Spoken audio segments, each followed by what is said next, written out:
Salam hormat saya, salam takjim saya kepada rekan-rekan semua yang terus berjuang ujung akhir zaman ini. Di fase berat bagi umat manusia, berat dari banyak fitnah yang akan segera terjadi, berat dari ujian yang juga akan tidak lama lagi terjadi.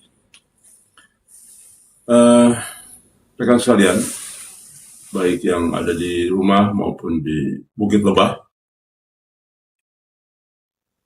kami hari ini masih di Surabaya, insya Allah sampai besok masih di Surabaya. Kami sengaja agak lama di Surabaya karena ini kota luas, objek dakwahnya begitu besar, maka kami mentargetkan, kami bisa minimal target kami ada sekitar 20 masjid besar-besar yang bisa kami kunjungi. Kedua, minimal ada 10 pondok pesantren, dan minimal kami bisa datang ke 5 perguruan tinggi Islam khususnya.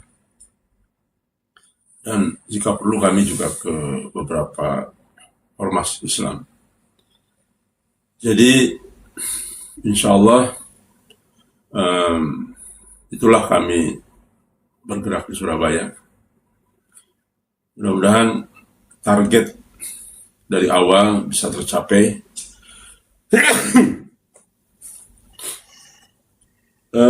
Rekan sekalian,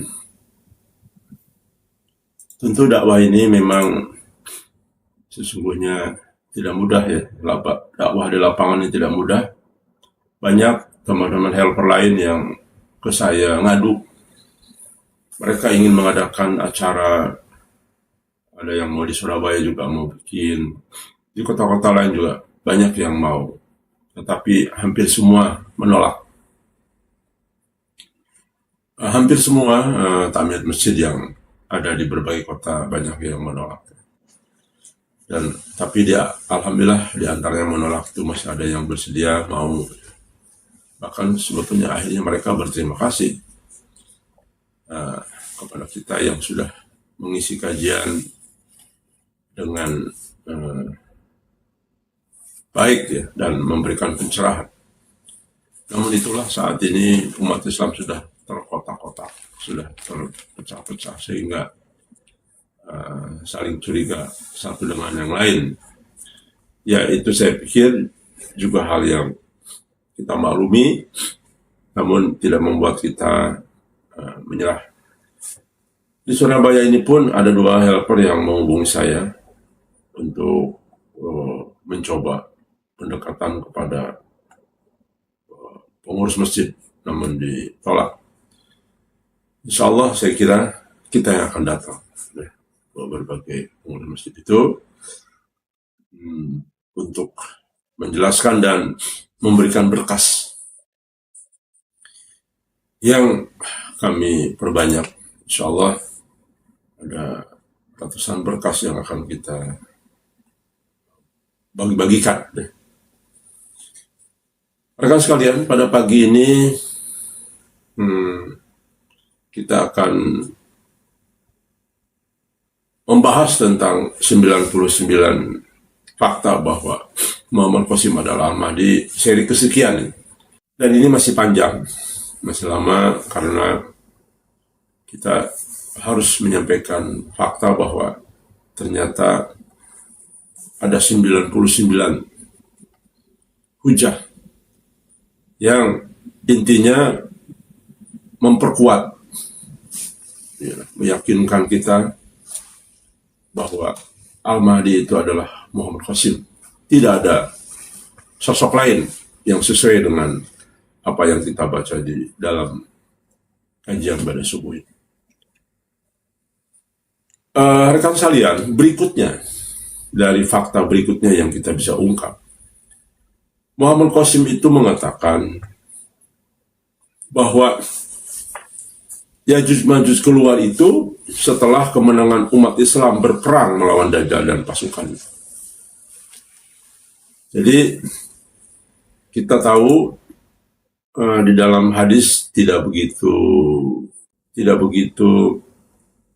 jelas tentang apakah umat Islam juga berperang dengan pengikutnya Dajjal.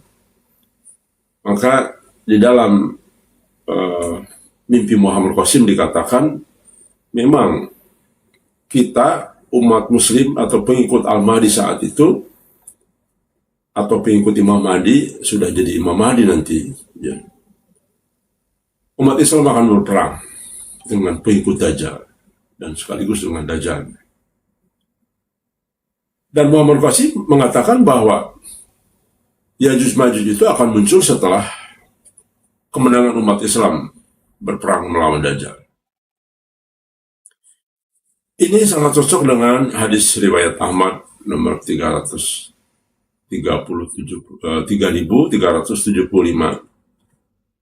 bahwa Yajuj Majuj itu keluar setelah Nabi SAW mengalahkan Dajjal. Artinya ada satu keserasian yang kita semua seharusnya kagum. Kenapa kagum? Karena sekali lagi saya ulang, Muhammad Qasim itu sejak awal ketemu saya tes beberapa hadis, banyak yang dia tidak paham. Maka dia mengaku pada saat mimpi ini dia tidak tahu hadis-hadis tentang mimpi, hadis-hadis tentang akhir zaman. Dia tidak paham hadis-hadis tentang sosok-sosok yang akan muncul. Sama sekali dia paham. Dia bilang mendengar dari remaja kalimat Dajjal, Al-Mahdi. Dia dengar itu. Umat muslim siapapun yang tidak pernah sholat pun pasti tahu sosok-sosok yang sangat dikenal umat Islam ya. Karena pasti ada ustadz-ustadz yang membahas kaitan itu. Tetapi soal apakah umat Islam ketemu dengan Yajuj Majuj itu setelah Dajjal dan sebagainya, Muhammad Qasim sama sekali tidak tahu. Jadi bagi orang yang paham tentang sejarah Muhammad Qasim, maka ini sebetulnya sangat mengagumkan. Berikutnya,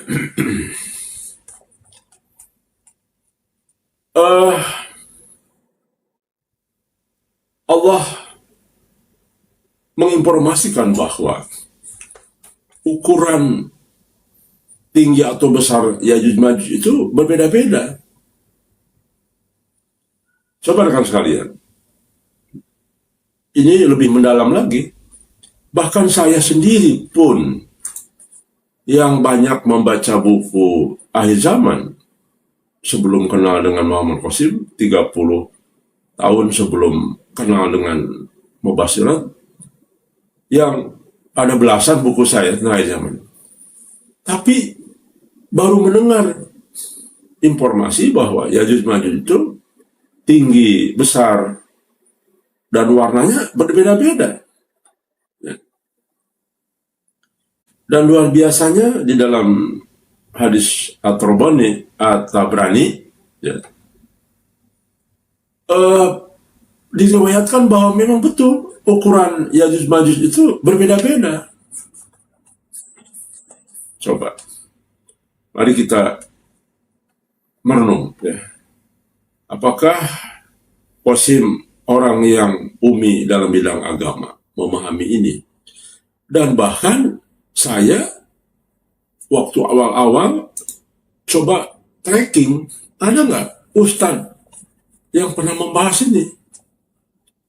Ya ukurannya berbeda-beda itu ya, ada yang besar, ada yang sedang, ada yang kecil. Bahkan di lambangan ada 2 warna. Itu saya tidak pernah menemukan. Pokoknya hanya menyebut Yajuj Majuj para ustadz-ustadz itu. Tapi sepengetahuan saya, barangkali hasil tracking saya mungkin kurang canggih. Tetapi sepengetahuan saya tidak ada ustadz-ustadz yang mengatakan bahwa ukuran Yajuj Majuj itu berbeda-beda. Tapi Muhammad Qasim yang umi ini sudah mengatakan itu. Jadi mustahil dengan poin kedua di dalam seri sekarang ini, Muhammad Qasim mendapat informasi bukan dari Allah, pasti dari Sang Maha Pencipta, karena akurat. Rekan sekalian, sekali lagi adalah hal yang paling mendasar ketika kita melihat prasangka baik ini. Ini sama dengan apa yang dialami oleh para ahlul kitab memandang Nabi Muhammad Sallallahu Alaihi Wasallam. Ketika Nabi Muhammad SAW menyampaikan banyak wahyu Allah yang isinya adalah Alkitab, kitab Injil dan Taurat dan Zabur, maka ada tuduhan bahwa Muhammad itu nyontek. Padahal justru sudah semua masyarakat tahu Nabi Muhammad adalah orang ummi. Nah ini akan mengalami hal yang sama ketika kita sampaikan bahwa Muhammad Qasim itu ummi dalam bidang agama, ya tetap saja nggak akan percaya ya. Tapi memang itu sudah sunatullah. Yang menarik lagi, ini yang pernah sudah lama saya pikirkan. Jadi sejak saya remaja, kuliah lah, saya ingat sejak kuliah ya. Bahkan ketika saya pindah kontrakan kuliah ya, saya kan kontrak kos-kosan lah. Itu saya ingat buku itu saya bawa-bawa ya. Ada belasan lah, saya bawa, ada 20 buku-buku selain buku pelajaran kampus ya, tapi buku agama. Dan di situ paling banyak saya buku-buku tentang akhir zaman. Karena sekalian saya dulu pernah berpikir, karena saya membaca buku-buku tentang akhir zaman, maka saya sempat berpikir, Al-Mahdi itu dari kelompok mana ya? Saya punya insting, punya pemikiran bahwa Al-Mahdi itu tidak dari kelompok mana-mana. Dulu saya ingat di kampus itu mulai ada kebangkitan Ikhwanul Muslimin, ya. Ada ramenya Hizbut Tahrir dulu di kampus-kampus. Ada yang lain lah, ada Persis, ada macam-macam pergerakan-pergerakan baru. Jadi saya terpikir, Al-Mahdi dari mana ya? Apa dari zaman tabligh? Atau dari mana? Atau dari Hizbut Tahrir yang mengusung khalifah-khalifah itu? Tetapi entah mengapa, saya berpikir bahwa Al-Mahdi itu kayaknya tidak dari mana-mana. Sebab saya yakin Al-Mahdi itu petunjuknya langsung dari Allah, mirip dengan para nabi, para rasul. Bukan dari baca kitab. Seandainya dari baca kitab, maka Al-Mahdi itu berarti hanya memimpin satu kelompok. Sebab kelompok lain belum tentu percaya. Ya.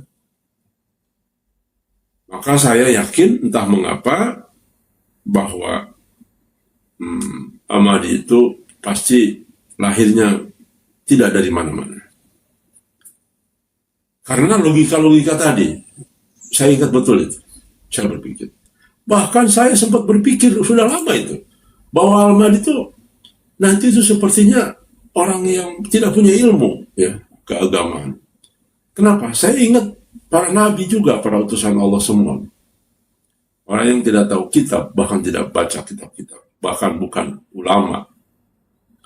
Makanya ketika ada orang yang mengatakan bahwa Al-Mahdi itu adalah sosok akan muncul langsung menjadi sosok orang yang luar biasa dalam bidang agama karena memimpin para ulama di seluruh dunia, saya agak kurang setuju. Ya. Karena bagaimanapun Al-Mahdi itu saya berpikir pasti informasinya dari Allah langsung. Karena definisi Al-Mahdi. Dan Masya Allah ternyata benar. Ketika saya mulai mengenal Al-Mahdi di kota Kediri, rekan sekalian, sebentar saya ingin menceritakan. Kota Kediri kemarin, yang di Islamic Center itu, kita ngisi kajian, yang semuanya serba mendadak. Itulah masjid pertama kali saya mengenal Muhammad Qasim. Makanya kemarin itu saya seolah-olah ingat kepada memori sebelumnya, dan Ustadz Agus pun tahu bahwa itulah pertama kali mengenal Qasim itu di masjid itu. Karena saya dulu boleh dibilang sering itikaf lah di situ ya, karena Dulu saya membantu pemenangan seorang calon DPR. Saya masih jadi konsultan politik. Markasnya di sebelahnya, rumahnya Ustadz Agus itu. Karena itu temannya Ustadz Agus yang maju jadi DPR. Dan Ustadz Agus mengatakan kepada temannya, udah pakai aja untuk timnya Pak Diki di rumah sebelah. Dan di sampingnya itu Islamic Center yang beliau juga bangun. Ada donatur ya, dari Singapura apa dari Malaysia. Sehingga buatlah masjid yang cukup megah. Masjid itu cukup megah ya. Dan saya akhirnya setiap hari ada di masjid. Ya, sholat zuhur masjid, sering tidur juga di masjid. Pokoknya selama 3 bulan itu mirip-mirip itikaf aja sebetulnya. Nah karena saya ada di masjid, entah mengapa pada saat saya lihat YouTube, muncullah mimpi Muhammad Qasim itu. Masya Allah. Jadi saya mengenal Muhammad Qasim itu dari masjid. Makanya kemarin saya dengan Ustadz Agus sebagai pemimpin Islamic Center itu bernostalgia. Dan kami sangat bahagia sekali karena itu merupakan satu sejarah bagi saya ya. Jadi ketika saya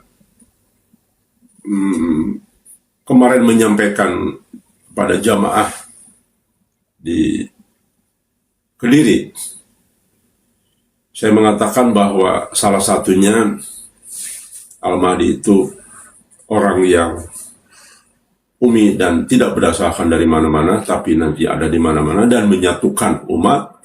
Bahkan sejak lama saya mengatakan sesungguhnya kita sudah masuk kepada mazhabnya Al-Mahdi. Walaupun baru sekedar informasi ya, tetapi sudah terlihat dari sejak awal kelahiran Muhammad Qasim, sama sekali belum pernah ikut pengajian siapa-siapa, tidak ikut ustadz yang siapa-siapa, dan tidak ikut di dalam berbagai kegiatan atau apapun lah namanya. Dan memang itulah ciri khas Allah Subhanahu wa Ta'ala di dalam menunjuk seseorang utusannya, untuk menunjukkan bahwa apa yang ada di dalam semua pergerakan saat ini bukan itu Islam yang dicontohkan oleh para utusan Allah sebelumnya. Jadi Al-Mahdi akan melahirkan Islam yang Islam sesuai dengan zaman Nabi Muhammad SAW. Makanya mujadid terakhir di ujung akhir zaman adalah Al-Mahdi, mujadid terakhir. Nah, saya kira dengan kemunculan sosok Muhammad Qasim menunjukkan kebenaran ini yang tidak dipikirkan oleh banyak orang. Tetapi alhamdulillah saya salah satunya yang langsung percaya karena poin ini. Ketika saya tracking siapa Al-Mahdi pada saat pertama kali di Kediri waktu itu, di masjid itu, saya coba minta tim saya untuk melacak Muhammad Qasim ini. Ternyata kesimpulannya adalah Qasim ini memang umi dan tidak ikut kemana-mana. Nah inilah akhirnya salah satu yang membuat saya percaya ya. Ini luar biasa ini, kemunculan sosok Muhammad Qasim yang netral, tidak ikut kemana-mana ya. Ini membuktikan bahwa ciri utusan Allah. Kemudian salah satu yang juga semakin meyakinkan saya, ini sudah lama juga nih, ketika ada di Kediri juga ini, kalau tidak salah ya. Saya melihat, loh, kok Al-Mahdi ini penyebarannya melalui internet. Muhammad Qasim penyebarannya melalui internet ini. Artinya munculnya Al-Mahdi bukan melalui datang ke kota, ke negara-negara, seperti dakwahnya para tokoh agama saat ini. Tapi di balik layar, di belakang layar, hanya menggunakan internet. Dan saya waktu itu sudah terpikir, saya yakin, ini kan menarik nih. Tidak pernah terpikir oleh siapapun bahwa Al-Mahdi itu dakwahnya melalui teknologi. Saya jadi menarik waktu itu, karena belum ada di dalam kitab-kitab buku-buku Ahlussunnah wal Jamaah tentang bagaimana cara dakwah Al-Mahdi ini. Tidak terungkap. Dan Masya Allah ketika saya tracking, saya ketemu nih hadis, kitab, yang waktu itu saya belum sadar bahwa ini kitab Syiah. Dan ternyata seperti yang saya katakan di dalam seri-seri sebelumnya, saya akhirnya menyampaikan kepada teman-teman kitab Syiah itu. Kenapa? Karena sejalan dengan Qasim, sejalan dengan juga Ahlussunnah wal Jamaah. Rekan sekalian, saya bacakan itu, dan ini persis Qasim juga banget ya. Imam Ja'far bin Muhammad bin Bakir berkata, sesungguhnya Al-Qaim kami, Al-Qaim itu Al-Mahdi ya, apabila ia muncul, maka Allah Subhanahu wa Ta'ala memanjangkan bagi pengikut kami daya dengar dan lihat mereka. Jadi memanjangkan, menjauhkan pengikut kami daya dengar dan daya lihat. Sehingga antara mereka dengan Al-Qaim, dengan Al-Mahdi, tidak perlu ada kurir, tidak perlu ada penghubung. Perhatikan. Dia akan berbicara kepada mereka, artinya Al-Mahdi bicara dengan umatnya, dan mereka dapat mendengar dan melihat kepada orang kepadanya, sedangkan dia sendiri masih tetap di tempatnya. Perhatikan hadis ini ya. Ini luar biasa. Artinya Al-Mahdi itu akan menyampaikan sesuatu kepada umatnya dari rumahnya. Tidak perlu Al-Mahdi itu warawiri ke sana sini untuk menyampaikan beritanya, tapi cukup dari rumah. Kira-kira begitulah pengertian hadis ini. Dan saya tersentak membaca ini. Entah kenapa dulu Allah memberitahu informasi ini ya. Saya tersentak. Masya Allah. Makanya semakin yakin, walaupun ini akhirnya belakangan saya tahu, ini hadis Syiah ternyata. Karena Imam Ja'far bin Muhammad Al-Bagir itu salah satu tokoh Syiah ya. Imam Syiah. Tapi ketika ini menyangkut sebuah fakta realitas, sama dengan kita ulama berpendapat hadis ini doib, hadis ini maudhu, tapi ketika faktanya terjadi, maka itu jadi hadis sahih, dan itu kesepakatan para ulama. Dan kita juga, saya punya prinsip, walaupun itu hadis dari Syiah, walaupun itu datang dari ramalan Jayabaya, walaupun itu datang dari anak kecil, walaupun itu datang dari orang kafir, tapi apa yang disampaikan oleh dia benar dan sesuai terjadi, maka kita harus yakin bahwa itulah kebenaran. Jadi kebenaran tidak harus selalu datang dari orang yang sepaham dengan kita. Nah maka satu persatu saya ingin menyampaikan hadis-hadis Syiah juga yang sejalan dengan kita. Dan ini memperkuat. Di dalam hadis Ahlussunnah wal Jamaah nggak ada ini hadis ini. Persis banget. Ya. Di luar dugaan kita. Bahwa ternyata Al-Mahdi itu menurut hadis Syiah, dia hanya tinggal di rumah, diam, tapi dengan jamaahnya itu bisa berkomunikasi tanpa harus kurir, tanpa harus utusan, tanpa harus datang. Luar biasa ya. Bahkan salah satu imam mereka, Imam As-Siddiq ya, di dalam kitab mereka juga nih, sesungguhnya orang mukmin di zaman Al-Qaim, dia berada di timur, dia pasti bisa melihat saudaranya yang berada di barat.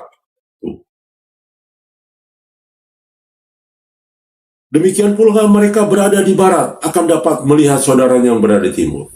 Masya Allah. Ya, lihat. Artinya dengan teknologi juga.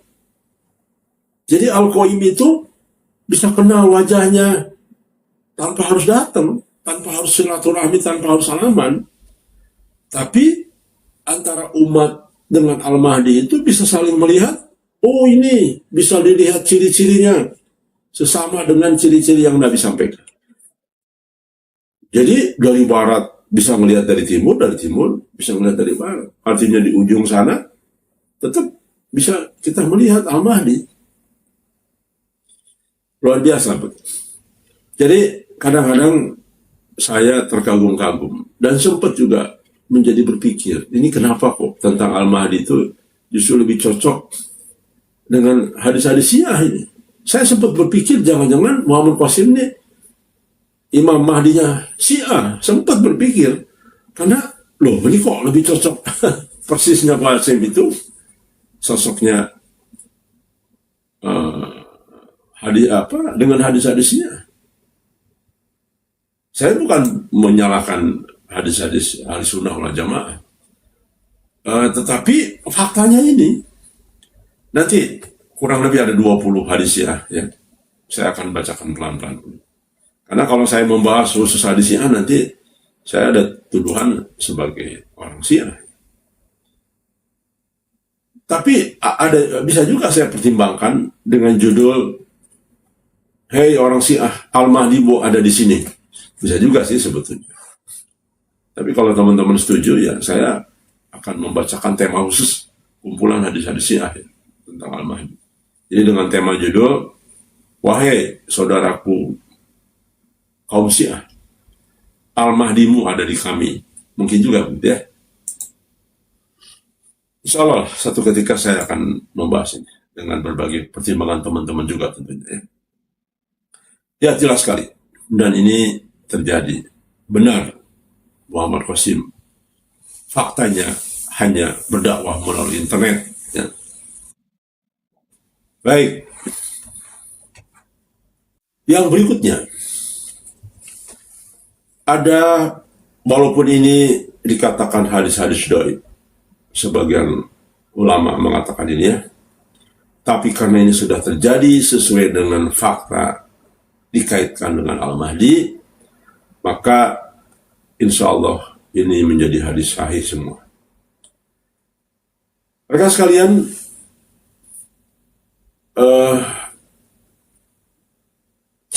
salah satu ciri, kan biasanya memang para utusan Allah tuh, Allah memberikan ciri-ciri alam ya, terkait dengan kelahiran para utusan Allah. Itu sudah menjadi pengetahuan umum bagi kita. Sama dengan ketika Nabi lahir kan di Mekah. Alam juga menunjukkan yang sama, dan itu sesuai dengan kitab-kitab sebelumnya. Pertama, tanda penting kemunculan, kelahiran Al-Mahdi adalah gerhana matahari dan bulan. Ya. Dan ini di bulan yang sama ya. Dan ini sudah terjadi di bulan Ramadan pada tahun 1981 dan 1982. Rekan sekalian,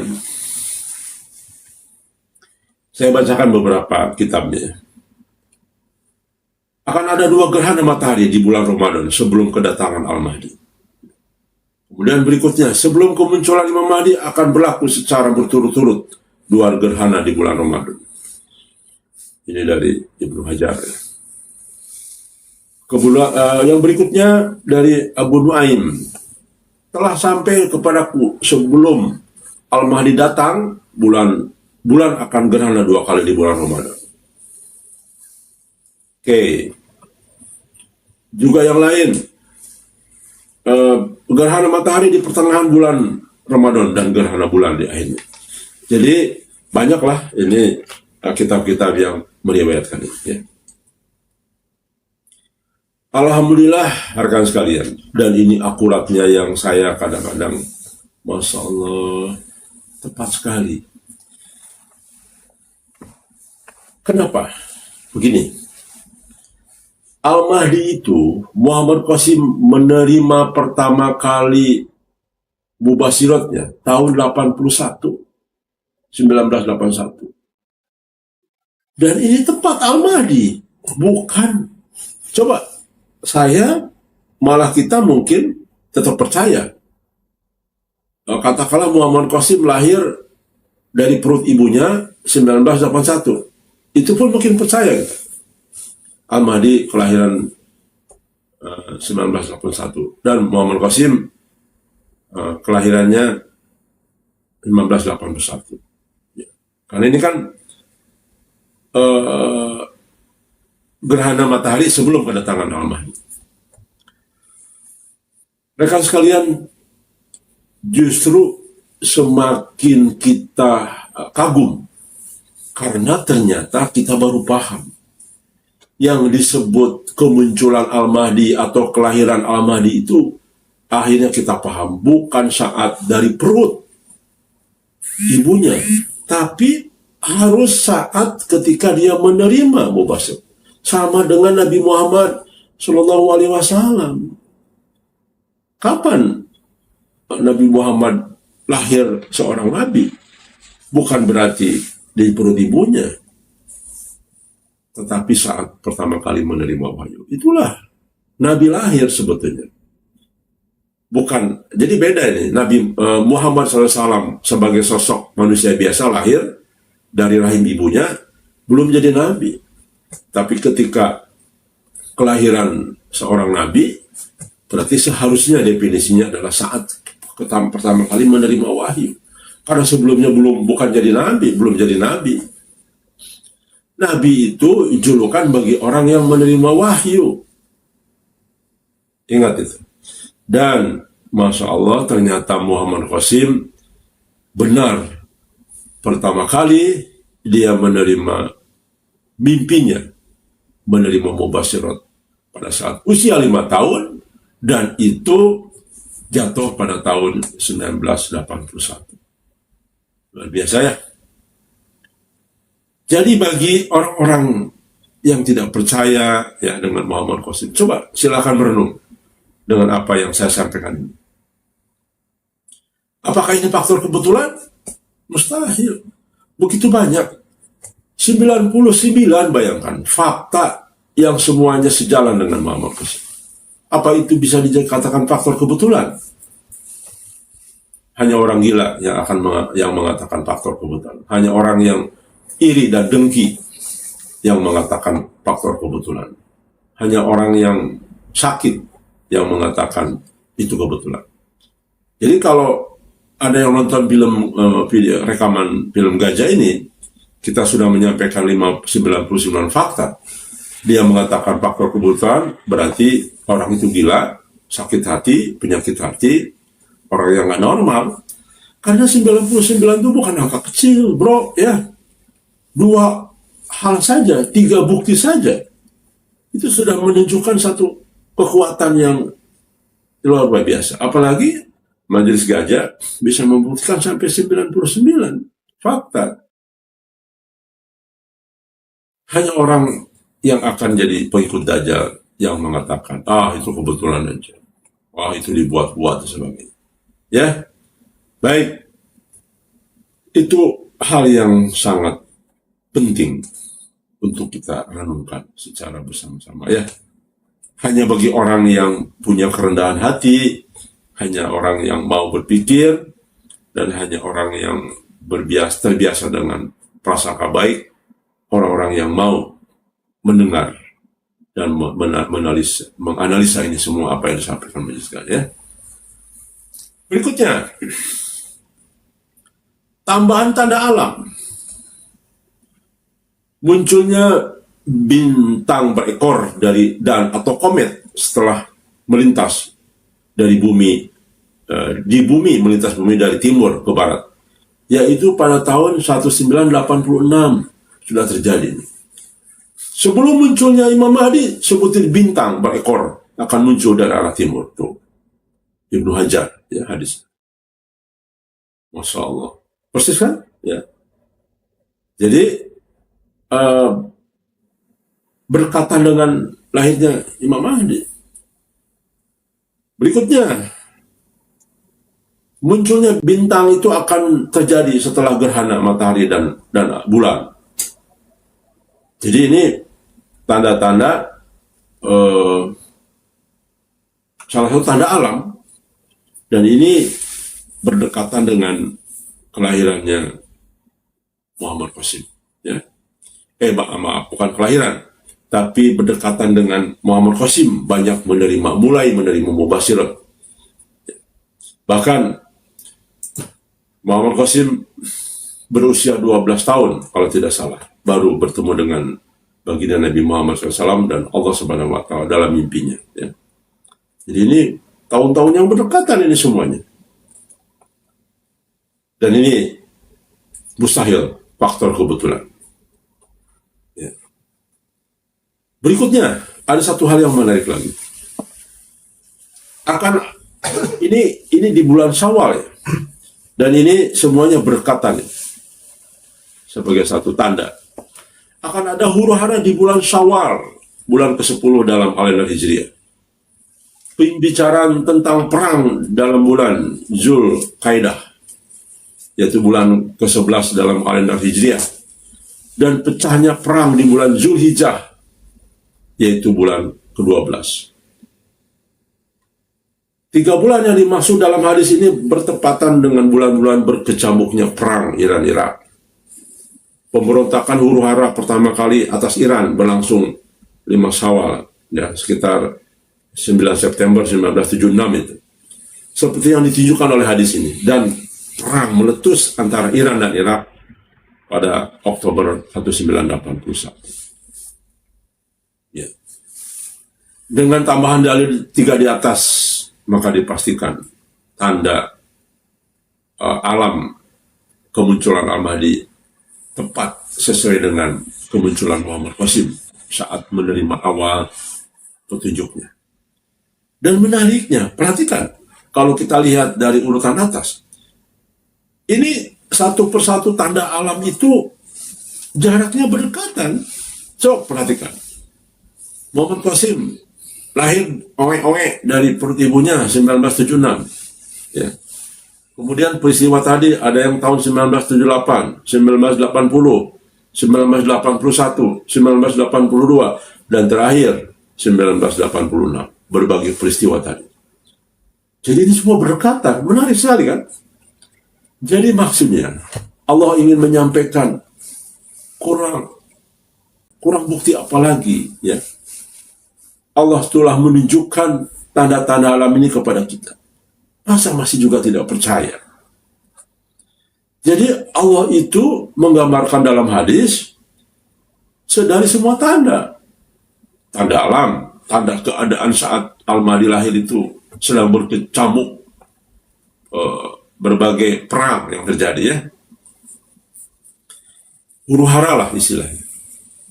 Jadi dalam hadis itu, kalau kaitan huru-hara ya bisa jadi perang antar negara. Huru-hara itu bisa jadi perang antar di dalam internal sebuah negara. Huru-hara juga bisa perang antar kampung. Luas pengertiannya. Jadi tidak mungkin. Nikmat bukti apa lagi yang kau dustakan, ya? Sekali lagi, nikmat bukti apalagi yang kau dustakan, wahai umat. Begitu sangat jelas dan gamblang. Di tanda alam ini saja sudah dipastikan itu adalah peristiwa-peristiwa Qasim menerima awal-awal mubasyirat. Dan sesuai, silakan cari sosok orang lain. Kalau ingin bukti sama sih juga tidak percaya. Silakan cari sosok orang lain yang pada tahun-tahun ini menjadi Al-Mahdi, menerima petunjuknya dari Allah. Dan bisa dicari, bisa dilacak dari pengakuannya dan sebagainya. Tidak ada kecuali klaim dari Ahmadiyah. Mirza Ghulam Ahmad katanya lahir juga pada terjadinya gerhana bulan dan matahari. Itu tidak cocok. Kenapa? Karena tidak sesuai dengan kaidah-kaidah tadi, ya. Jadi rekan sekalian, sekali lagi, nikmat bukti apa lagi yang kau dustakan? Jika Anda masih juga mengeles bahwa ini hanya faktor-faktor kebetulan. Bahkan di dalam mimpi-mimpi awal Muhammad Qasim ketika ditakwilkan, jelas sekali bagaimana Muhammad Qasim digambarkan, ya, pertama kali bolak-balik menuju langit, menuju Allah. Dan itu adalah hasil takwilnya. Allah memberitahu takdirnya Muhammad Qasim kecil. Qasim, artinya kamu akan jadi pemimpin umat dunia. Kamu nanti akan menjadi wali Allah, walinya para wali. Dan kamu akan menjadi ahli surga dan lain-lain. Itulah takwil-takwil mimpi ketika mimpi awalnya dia mendapat mimpi. Ayo dong, Araji, ayo dong, Ujma, ayo dong, WRB dan semuanya lah. Anda berpikir ke situ. Dan saya yakin Anda tidak akan berpikir ke situ. Jauh dari pikiran Anda ke sini. Ya, coba Anda belajarlah hadis mimpi. Anda baca-baca buku tafsir-tafsir mimpi dari para ulama besar, ya, yang sudah banyak beredar di kalangan masyarakat. Orang yang bermimpi menuju naik ke tangga langit menuju Allah, ya, dan seperti kurang lebih mimpi-mimpi seperti itu adalah menunjukkan bahwa dia akan menjadi pemimpin umat dunia, ya, bahwa dia akan jadi wali Allah, akan menjadi ahli surga dan lain-lain. Itu nanti ketika menjadi Imam Mahdi. Sekarang memang belum jadi Imam Mahdi. Sekarang ini tugas Qasim bukan memimpin, tugas Qasim hanya menyampaikan takdir dia ke depan itu. Jadi alangkah bodohnya kalau melihat seperti Ujma ini, melihat Imam Mahdi seperti Muhammad Qasim sekarang, bodoh itu. Padahal kalau Anda mau belajar dengan kita, kalau Ujma datang baik-baik, tidak merasa sombong dengan ilmu, tidak terjebak menjadi ahlul kitab masa lalu, yang sombong juga kepada para utusan Allah, dijelaskan begini seharusnya paham. Ya, makanya belajarlah kitab-kitab mimpi, ya. Jadi coba isyarat-isyarat itu begitu jelas sekali. Baca mimpi-mimpinya Qasim di awal-awal. Itu menunjukkan memang takdir dia akan menjadi Imam Mahdi kelak, ya. Rekan sekalian, ini sudah sering disampaikan. Ini fakta berikutnya, ya. Saya dulu berpikir Al-Mahdi itu melalui apa petunjuknya. Dan ternyata saya pun baru tahu. Pernah mendengar istilah mimpi-mimpi, ya. Ada dalil mimpi dari Allah, dari setan, dan mengatur itu. Dari remaja saya sudah tahu itu. Pernah ada ustadz atau pernah membaca literatur lah. Tapi bahwa sampai kepada titik bahwa mimpi itu bagian dari kabar kenabian, itu adalah sesuatu yang di luar dugaan saya juga. Dan ternyata Muhammad Qasim pesannya melalui mimpi. Artinya apa yang sekarang ada dalam sosok Muhammad Qasim memiliki karakter kenabian juga. Dan ini di luar dugaan sebetulnya. Bahkan seperti yang saya bilang dalam seri-seri sebelumnya, silahkan tanya kepada para ustadz akhir zaman sekarang, ya, coba buktikan melalui apa petunjuknya Al-Mahdi itu. Melalui belajar ulama, kan itu image-image yang mereka sampaikan, paradigmanya atau menggiring opininya. Bahkan ada juga yang yakin, seperti WRB mengatakan Al-Mahdi sudah ikut perang dengan di Syria sekarang, berarti ikut ISIS gitu maksudnya. Jadi kan aneh-aneh, di Irak ada informasi lagi Al-Mahdi sudah ikut perang sana. Itu kan pembodohan luar biasa. Padahal tidak mau baca sejarah. Yang saya heran, ustadz-ustadz ini kok nggak pernah belajar sejarah gitu, sejarah para utusan Allah. Ini saya juga jadi bingung. Kita yang bukan ustadz, kita yang bukan penggaji kitab, paham bahwa Al-Mahdi itu, utusan Allah itu, pasti bukan datang dari sebuah kelompok. Jadi dengan bukti yang berikutnya bahwa ternyata Al-Mahdi itu membawa kabar dari Allahnya melalui mimpi sudah sangat tepat, karena mimpi itu ternyata mubasyirat itu ternyata, atau mimpi baik dari Allah itu, atau ru'yah as-sadiqah itu adalah ternyata membawa kabar kenabian, bagian dari kabar kenabian. Masya Allah, ya. Bahkan di dalam sebuah hadis lagi dikatakan kabar kenabian, kalau datangnya dari kabar kenabian maka dipastikan tidak bohong, karena sumbernya dari Allah Subhanahu wa Ta'ala. Nah, seharusnya ustaz-ustaz akhir zaman, tokoh-tokoh agama itu berpikir sampai ke sini. Dan ini memang ujian bagi mereka. Dalam alhamdulillah ternyata di dalam mimpi Muhammad Qasim dibenarkan. Keadaan ini dibenarkan. Kenapa? Di dalam mimpi Muhammad Qasim Allah mengatakan para ulama, tokoh agama saat ini sedang tertidur. Tokoh agama sedang tersihir dajjal. Tersihir dajjal itu jangan konotasinya juga terlalu dalam. Kadang-kadang ada hal yang ringan, tapi sebetulnya sudah tersihir pemikiran-pemikiran dajjal. Karena dajjal itu kan sesuatu yang juga tidak terbuka atau menutup-nutupi keadaannya. Dan saya kira dari mimpi inilah kita akhirnya semakin memahami, ya, banyak rahasia-rahasia terungkap, banyak informasi-informasi yang tidak lengkap dalam hadis terungkap, banyak kesalahpahaman penafsiran para ulama yang berbeda pendapat juga terungkap. Semakin jelas posisi Islamnya di zaman Nabi Muhammad SAW. Jadi wajarlah, hebatlah, luar biasalah bahwa ketika Al-Mahdi menerima mubasyiratnya, ternyata menerima petunjuknya daripada mubasyirat.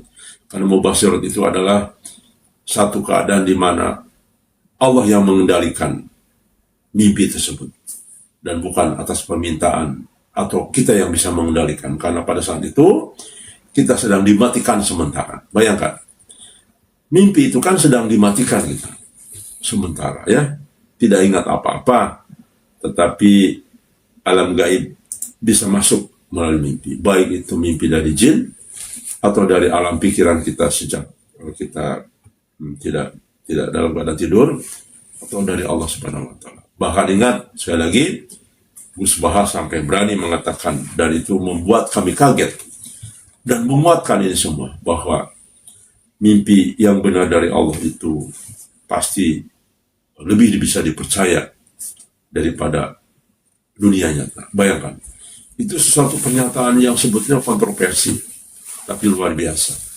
Bayangkan, terbalik dengan apa yang kita pikirkan. Kita berpikir dunia mimpi itu dunia hayalan, tapi ternyata dalam kitab-kitab yang ada di pondok pesantren menurut Gus Baha, justru mimpi yang benar dari Allah itu satu kebenaran mutlak, lebih bisa dipercaya, ya, daripada dunia nyata. Karena dunia nyata penuh dengan kepentingan. Ini pernyataan yang sebetulnya sangat menguatkan dengan apa yang faktanya Al-Mahdi itu petunjuk dalam bentuk mimpi. Karena ternyata mimpi itu berakibat kepada luas sekali, ya. Tadi bayangkan dapat petunjuk, akhirnya kita tahu syirik itu seperti apa sesungguhnya. Dan ini perkara-perkara yang besar, Masya Allah. Kalau kita pikirkan apa yang disampaikan oleh Muhammad Qasim ini, kebenarannya luar biasa, ya. Kebenaran yang mutlak, yang sesuai dengan hadis-hadis zaman, sehingga kita menjadi orang yang Allah tolong.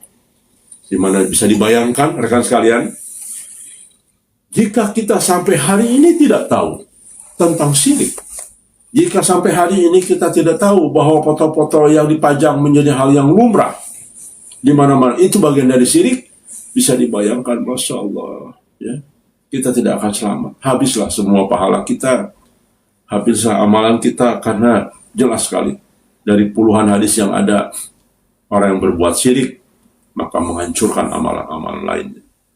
Jadi saya kadang-kadang kasihan Ya setiap kali saya ngisi kajian sekarang ini Safari Dakwah, kasihan saya terhadap mereka ini. Karena semuanya niat baik kepada Allah, ibadah kepada Allah. Tapi ibadahnya sampai gugur, ya. Tidak diterima oleh Allah Subhanahu wa Ta'ala karena berperilaku syirik. Dan Masya Allah, kita sadar karena mimpi, sebuah mimpi. Dan ternyata sebuah mimpi ini sekarang ini justru diimani oleh sebagian kelompok umat Islam. Walaupun mereka dari dalil. Perbedaan pendapat di antara dalil dengan lain itu karena dari kitab.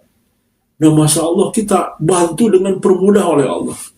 Ternyata hampir semua masyarakat di Indonesia dan di dunia banyak melakukan perilaku syirik. Termasuk yang ada di Mekah sekalipun, termasuk yang ada di Madinah sekalipun. Raja-raja yang ada di pusat-pusat Islam ternyata hampir semua adalah melakukan perilaku syirik. Bahkan syiriknya besar-besar, luar biasa ya. Patung-patung raja, kemudian juga gambar-gambar raja di mana-mana. Ketika saya ke Timur Tengah pun banyak sekali. Ya. Lihat saja di TV-TV kalau ada pertemuan tamu raja-raja dari berbagai negara, itu kan di belakangnya ada foto-foto rajanya ya. Luar biasa. Sederhana tetapi sangat mendalam. Dan benarlah apa yang Nabi sampaikan bahwa mubasyirat itu bagian dari petunjuk. Tentu setelah Al-Quran, hadis, dan dibuktikan dengan kebenaran-kebenaran yang kita temukan.